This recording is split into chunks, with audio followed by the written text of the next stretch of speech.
Aujourd'hui, on va se concentrer sur le Parti communiste chinois et on va tenter de comprendre comment, depuis sa création, ce parti s'est développé, s'est transformé, a connu des querelles internes et est finalement parvenu à se hisser au pouvoir.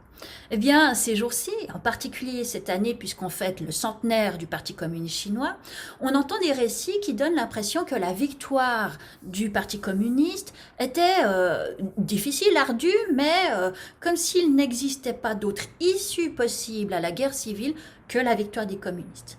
Eh bien, est-ce vraiment le cas, hein? Quels ont été les coups de chance, quels ont été les tournants qui ont permis à ce Parti communiste de prendre la victoire?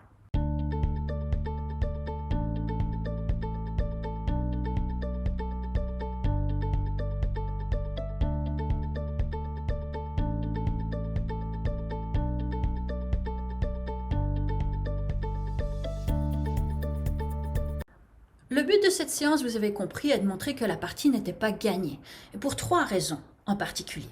La première, c'est parce que le parti a dû traverser une véritable lutte interne. Plusieurs factions s'affrontaient, et même si on le sait aujourd'hui, c'est la faction de Mao qui a été préconisée au bout d'un moment, les choses n'étaient pas gagnées à ce moment-là.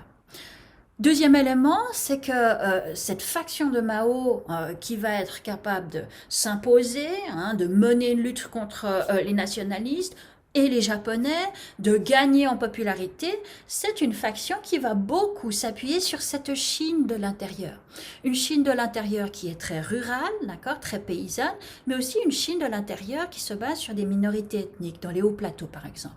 Et enfin, troisième élément, et là c'est un tournant que véritablement les communistes ne pouvaient pas contrôler, c'est l'instabilité du pays qui, de manière ironique, a beaucoup aidé le Parti communiste. Il a aidé le Parti communiste parce que ça permettait de divertir un peu les armées nationalistes face à un autre ennemi, et ça permettait aussi aux communistes de montrer à quel point ils étaient opposés d'abord et avant tout, hein, à une invasion étrangère plutôt qu'à leurs propres intérêts dans cette compétition contre les nationalistes.